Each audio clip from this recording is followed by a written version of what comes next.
Ya, lanjut lagi ya. Tadi kita ngomong tentang analisis peskel, apa yang menjadi faktor-faktor dari teknologi. Jadi, dari teknologi yang berkembang dengan pesatnya, kita diharuskan untuk beradaptasi secara kreatif.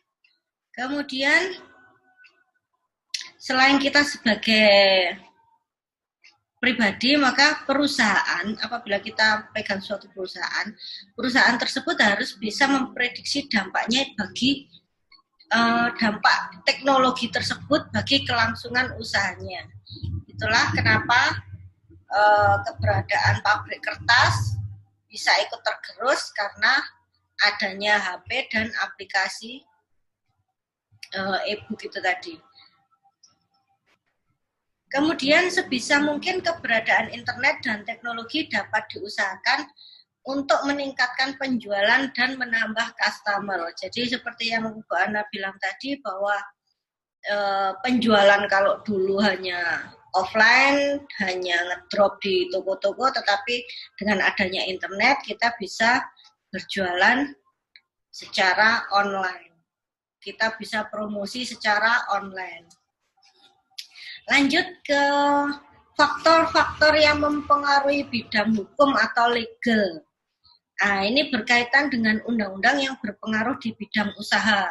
Undang-undang apa aja? Ini ada undang-undang tentang perlindungan konsumen, kemudian undang-undang ketenagakerjaan, kemudian undang-undang keselamatan kerja, ada undang-undang tentang hukum ekspor-impor, hukum perjanjian waralaba, kemudian ada tentang HAM dan tanggung jawab lingkungan, kemudian tentang UMR, tentang perpajakan dan perdagangan internasional. Kemudian tentang ekologi atau environment, lingkungan alam sekitar. Ekologi adalah tentang hubungan manusia dengan makhluk hidup, seperti udara, tanah, dan air. Nah, ini isu polusi yang diakibatkan oleh limbah perusahaan harus ditangani secara baik dan benar. Contohnya sampah, misalkan sampah yang menumpuk pada suatu mall. Di Mojokerto ada Mall Sunrise. Nah, untuk membuangnya ini di TPA Randegan ini juga butuh biaya. Misalkan satu hari Sunrise ini butuh membuang sampah satu pickup. Nah, di sini TPA Randegan itu tidak hanya menerima pembuangan sampahnya saja, tapi dia juga memungut retribusi, sama seperti kalau di rumah-rumah itu ada iuran sampah bulanan yang berkisar antara 5.000 sampai 10.000. Begitu juga dengan TPA Randegan, itu membebankan biaya sampah per kubik atau per pickup gitu ya. Nah, kemudian sebisa mungkin perusahaan menerapkan ekoefisiensi, yakni perusahaan sebisa mungkin memproduksi barang jasa yang bermanfaat, sekaligus juga mengurangi penggunaan plastik. Pertanyaannya, kenapa pabrik plastik tidak ditutup saja? Nah, ini dampaknya penutupan pabrik plastik ini tidak hanya pada ekologi ya, tapi juga berdampak pada tenaga kerja yang diserap oleh adanya pabrik plastik ini. Kalau ditutup maka akan kehilangan pekerjaan. Jika orang-orang pada kehilangan pekerjaan, maka mereka akan sulit mendapatkan penghasilan dan mereka kehilangan mata pencaharian, di mana hal ini nanti akan berdampak pada hukum, di mana orang yang susah mendapatkan uang nanti arahnya pasti berdampak pada hukum atau ke keamanan sekitar. Jadi kenapa pabrik plastik tidak ditutup saja? Karena SDM yang kehilangan pendapatan bisa berdampak pada keamanan. Jadi kalau orang nggak punya kerja, wis nyuri aja, nyopet aja kayak gitu. Jadi ini seperti lingkaran setan ya. Jika suatu bidang itu bermasalah, misalkan bidang politik, bidang politik ini memang bertugas mengeluarkan peraturan-peraturan. Apabila peraturan ini tidak memihak masyarakat dan memihak perusahaan, maka akan berakibat pada ekonomi yang terganggu. Kalau ekonomi terganggu, kestabilannya terganggu, maka akan mengakibatkan keamanan yang terganggu pula. Sampai di sini faktor-faktor yang mempengaruhi pesto sudah dijelaskan.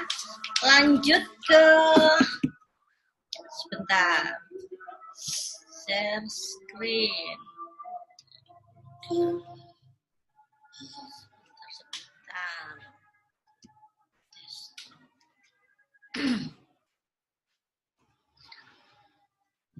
Bu Ana mau ke filenya Bu Ana yang tadi. Mana yang filenya Bu Ana tadi?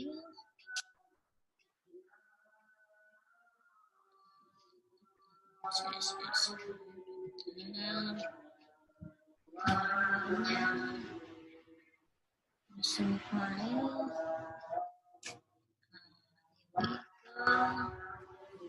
DM5 lagi kita.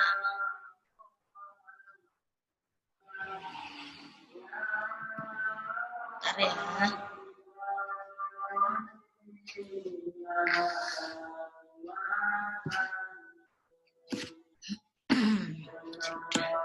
Jadi sampai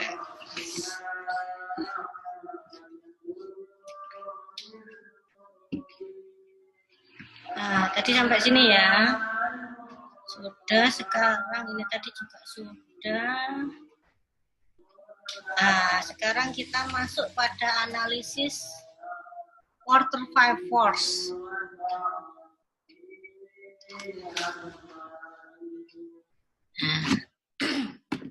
Coba gua besarin sebentar. Nah, quarter 5 force.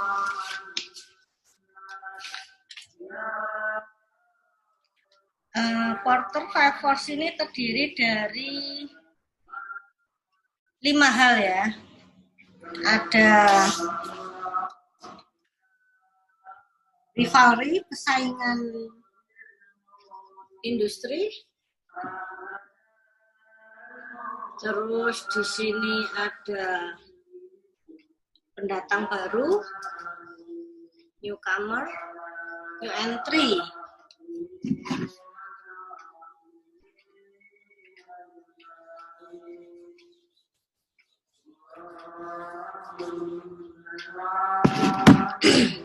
New entrant, pendatang baru. Di sini ada barang pengganti, substitusi. Di sini ada buyer, bargaining. Di sini ada supplier, bargaining.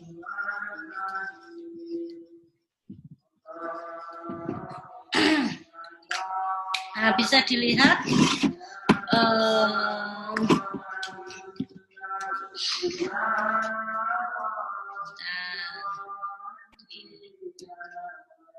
ini dari sini dulu, persaingan industri. Persaingan industri, apa yang dimaksud dengan rivalry atau pesaing? Pesaing di sini adalah perusahaan yang bergerak dalam bidang yang sama. Bidang yang sama. Memperebutkan customer yang sama. Nah, sudah. Kemudian kita beralih ke ini ada faktor penentu pesaing. Dalam persaingan tersebut ada namanya pertumbuhan industri. Ada nilai tambah dan biaya tetap, kelebihan kapasitas, perbedaan produk, identitas merek, biaya tukar produk, konsentrasi dan keseimbangan, kerumitan informasi, keragaman pesaing, kepentingan perusahaan, dan hambatan untuk keluar. Jadi pesaing ini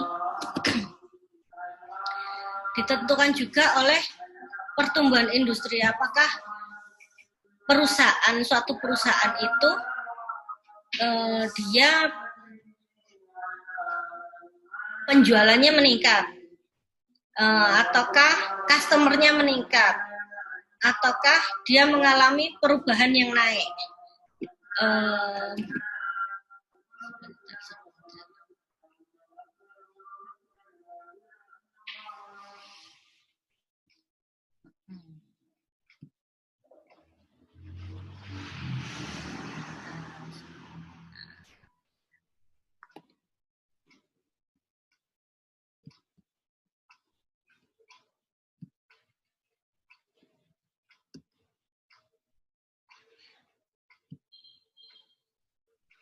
Tadi mana ya kok hilang?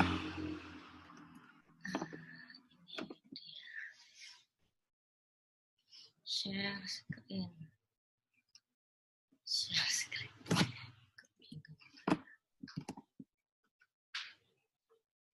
Ini tadi ya. Jadi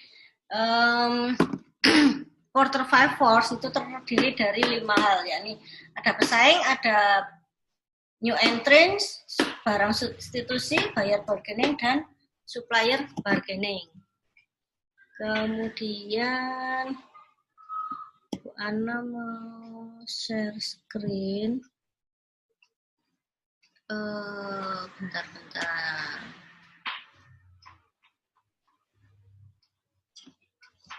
Ini share. Dari tadi bingung. Udah, ini. Jadi tadi sudah disebutkan faktor penentu pesaing ya. Jadi suatu perusahaan itu tumbuh berkembangnya juga dipengaruhi oleh industri, lingkungan industrinya. Kemudian juga dari nilai tambah dari biaya tetap. Nah, apakah dia bisa mengoptimalkan, meminimalisir biaya sehingga dia punya nilai tambah. Kemudian perbedaan produk. Jadi meskipun pesaing itu bergerak di dalam produk yang sama, tetapi tentu satu perusahaan punya satu keunikan. Nah, ini bisa tergambar dari identitas merek produk dari suatu perusahaan. Jadi ketika seseorang itu sudah minded banget terhadap suatu merek dan dia loyal, dia menjadi pelanggan setia, maka apapun yang diproduksi oleh perusahaan tersebut, mereka akan open minded ya, berani mencoba produk apa aja yang udah diproduksi oleh perusahaan tersebut. Sudah, lanjut ke faktor penentu masuknya pendatang baru. Tadi ada pesaing, ada pendatang baru, sama ada skala ekonomi. Jadi skala ekonomi ini maksudnya adalah ketika perusahaan itu bisa berproduksi dalam skala besar, maka dia mendapatkan keuntungan berupa biaya produksi yang lebih murah. Nah, ini kemudian ada perbedaan produk, identitas merek, biaya tukar produk. Adanya pendatang baru apabila dia tidak bisa mengalahkan perusahaan yang atau pemain lama, maka biasanya mereka memperkenalkan produknya dengan promo harga murah. Jadi mereka mengambil harga di bawah pemain lama. Ini untuk promosi produk mereka. Ketika produk mereka sudah diterima oleh pasar, ketika para customer itu para pembeli itu menjadi loyal, menjadi customer setia, maka mereka sudah mendapatkan hati para customer ya. Dia bisa mencuri customer dari perusahaan pemain lama. Kemudian adanya persyaratan modal. Satu perusahaan yang baru bergabung ini biasanya terhalang oleh persyaratan modal. Persyaratan modal ini masing-masing perusahaan berbeda ya. Misalkan perusahaan sepatu pasti berbeda dengan modal yang dibutuhkan oleh perusahaan, misalkan perusahaan pengeboran minyak atau perusahaan yang lainnya. Akses distribusi. Untuk perusahaan pemain lama, mereka sudah settle lebih dulu, mereka sudah punya akses distribusi lebih dulu, dan untuk para pendatang baru ini, mereka harus memulainya dari awal. Jadi mulai mencari customer baru dan mulai mungkin mencuri customer dari pesaing yang sudah lama ada. Sudah desain produk berbiaya rendah.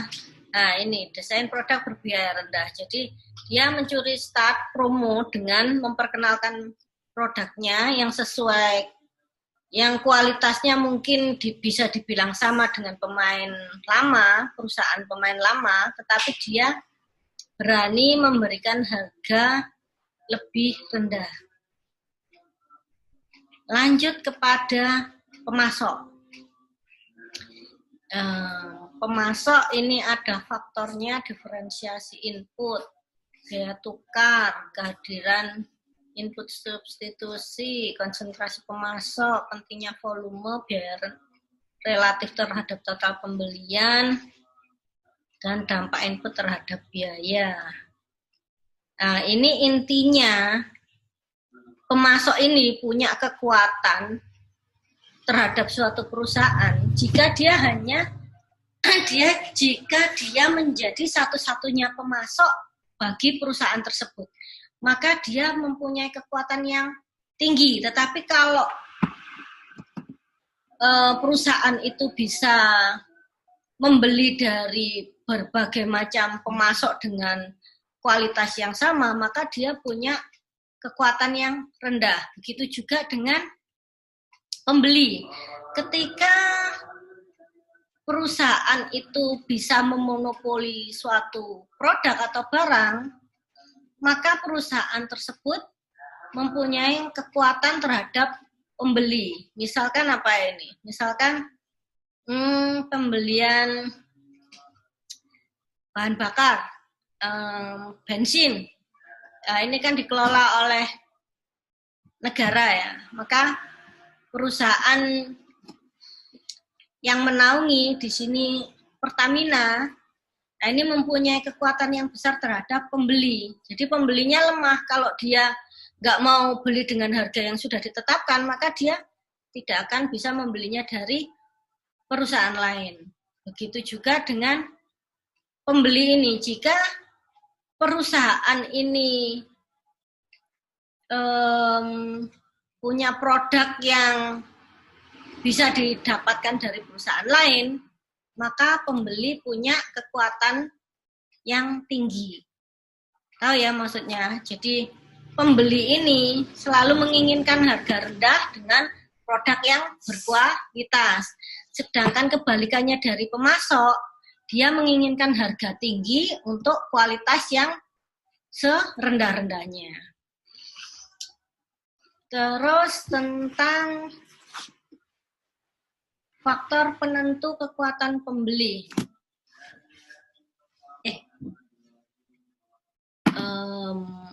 Oh ya ya, tadi sudah konsentrasi pembeli, volume pembeli, biaya pembeli sudah. Kemudian ancaman barang pengganti atau substitusi. Jadi jika kinerja harga relatif dari produk substitusi itu maksudnya adalah barang pengganti itu harganya relatif lebih murah. Kemudian biaya menukar produk, kecenderungan pembeli terhadap produk substitusi. Misalkan gini, perusahaan itu bergerak bidang penerbangan. Dia memberikan jasa bagi customer-nya dari posisi A menuju posisi B. Dia membawanya melalui udara. Kemudian perusahaan yang sebagai substitusi adalah perusahaan, misalkan perusahaan kereta, dia sama memberikan jasa membawa customer dari posisi A ke posisi B, tetapi lewat jalan darat. Nah, atau ada lagi perusahaan pelni, dia membawa penumpang dari A ke B dengan jalan laut, dengan jalur laut.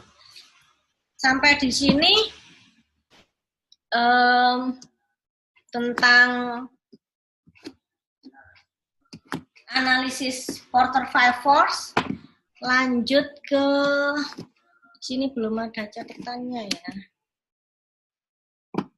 Lanjut ke ini kalau bahasa Inggrisnya. Jadi tadi catatan bahasa Indonesianya, ini catatan bahasa Inggrisnya. Lanjut ke posisi ini, lingkungan operasional, posisi kompetitif. Jadi dalam lingkungan operasional ini, perusahaan dipengaruhi oleh posisi kompetitif, pelanggan, supplier, kreditor, dan SDM.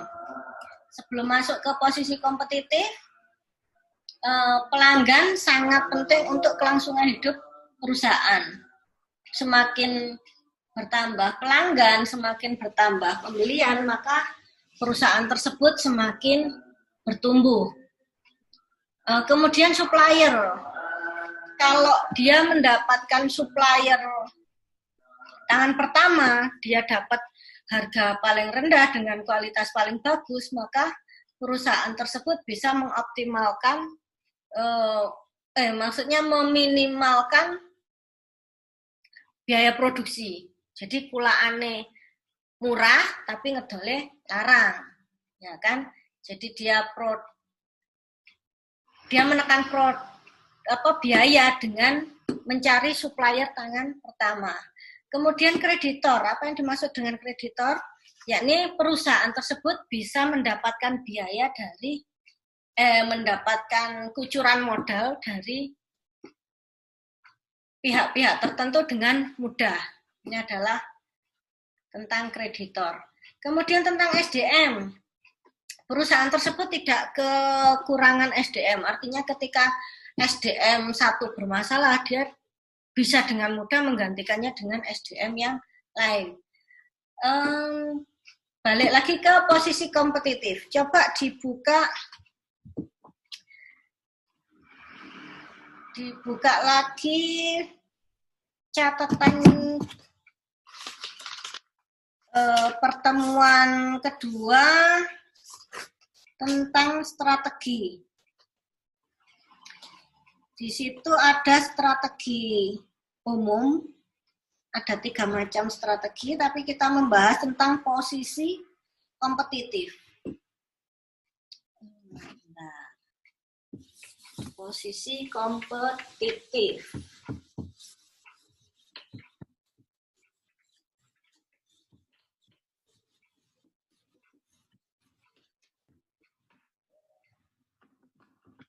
Posisi kompetitif, apa yang dimaksud dengan posisi kompetitif? Ini ada kuadrannya. Jadi kuadran posisi ini adalah tentang biaya. Jadi yang sebelah sini tentang biaya yang dikeluarkan.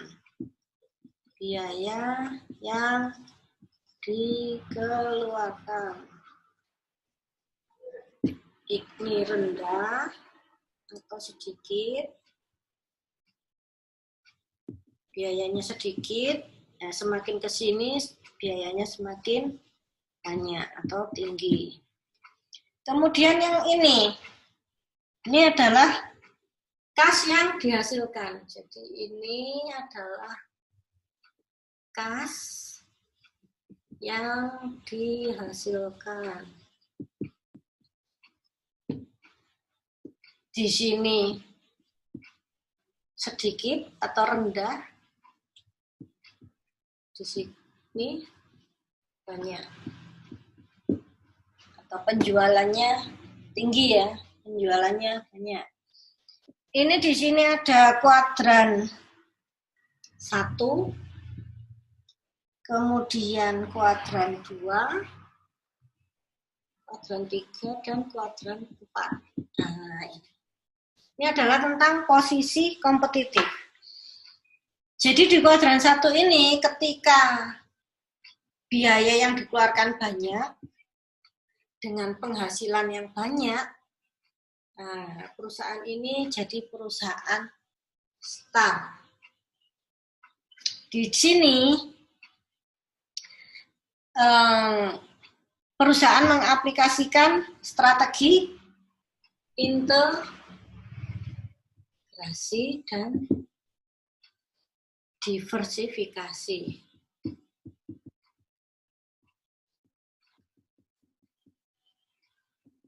Apa maksudnya integrasi? Integrasi ini dia integrated, berhubung. Jadi dia menyatukan perusahaannya menjadi satu lini yang saling berkaitan dan mendukung. Kemudian diversifikasi. Apa yang dimaksud dengan diversifikasi? Ini adalah perluasan bisnis. Jadi ketika perusahaan tersebut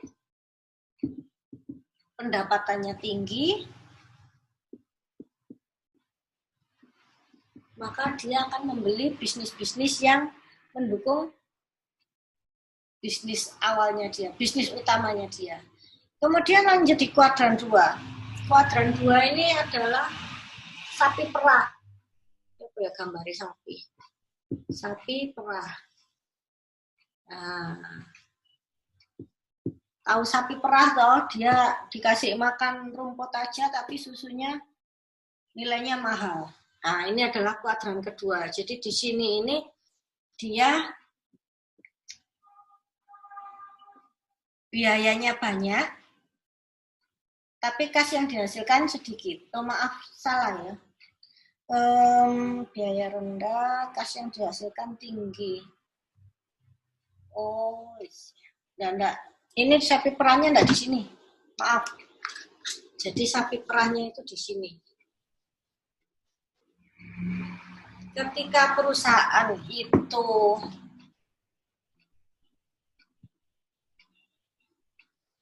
menghasilkan kas yang tinggi dengan biaya yang rendah, maka di sini disebut sebagai sapi perah. Nah, ini yang dipakai adalah sama integrasi, masih dengan strategi integrasi dengan diversifikasi dan joint venture. Nah, di sini ada kata joint venture.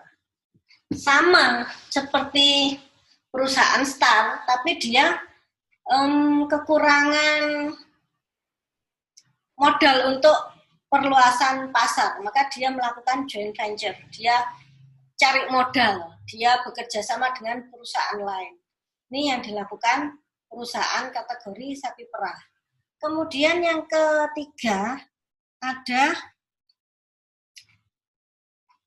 di sini ketiga ya.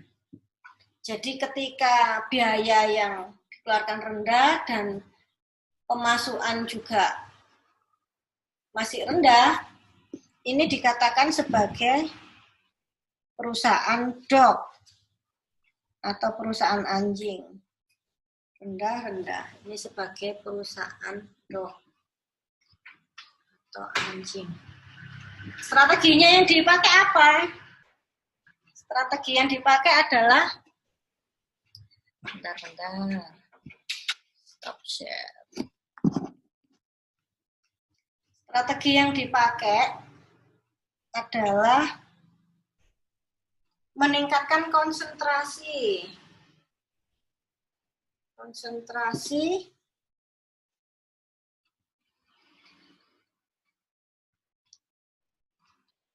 Peningkatan terkonsentrasi. Yang kedua adalah pengembangan pasar.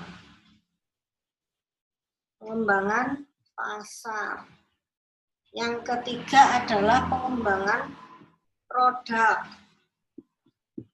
Dan masih terus berinovasi. Jadi di kuadran ketiga ini adalah perusahaan yang baru berkembang. Dia masih kekurangan modal dan dia juga penjualannya belum gitu banyak, masih sedikit. Jadi dia butuh meningkatkan konsentrasi pasarnya di mana, kemudian mengembangkan jumlah pasar, mengembangkan jumlah customer, kemudian juga masih terus melakukan inovasi produk.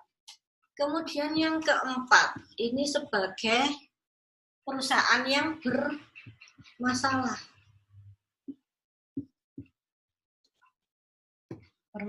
Dia mengeluarkan biaya banyak tapi menghasilkan penghasilannya rendah. Apa yang harus dilakukan oleh perusahaan yang bermasalah ini? Dia bisa menerapkan strategi putar haluan. Kemudian divestasi. Divestasi ini beda dengan diversifikasi ya. Divestasi ini menjual bisnis yang tidak berkembang, yang menghambat perusahaan tersebut untuk maju. Kemudian ada yang ketiga adalah likuidasi. Nah, likuidasi ini sering dibicarakan dulu tahun 98 ketika ada krisis moneter di mana bank-bank banyak yang dilikuidasi dan di merger. Likuidasi ini dia dihitung kembali, dicairkan. Liquid ini kan cair, dicairkan. Jadi perusahaan itu asetnya berapa, dihitung lagi untuk membayar pegawainya sudah cukup apa enggak, kemudian untuk membayar hutangnya sudah cukup apa enggak. Jadi ketika terjadi resesi ekonomi, maka banyak perusahaan yang hutangnya tidak terbayar. Sudah sampai di sini tentang posisi kompetitif. Ini sedikit gambaran tentang strategi utama ya. Jadi strategi utama itu kan ada 15 ya. Strategi utama itu ada 15. Ini catatan pada pertemuan kedua. Sampai di sini pembahasan tentang analisis lingkungan eksternal. Pertemuan berikutnya kita akan membahas tentang analisis lingkungan internal. Jadi apa saja yang ada dalam lingkungan internal, itu ada analisis SWOT, ada analisis PLC, ada value chain analysis, kemudian juga analisis keuangan, rasio-rasio berhubungan dengan materi manajemen keuangan. Jadi perkuliahan hari ini saya akhiri sampai di sini. Ada pertanyaan? Saya tutup di sini dulu. Wassalamualaikum warahmatullahi wabarakatuh.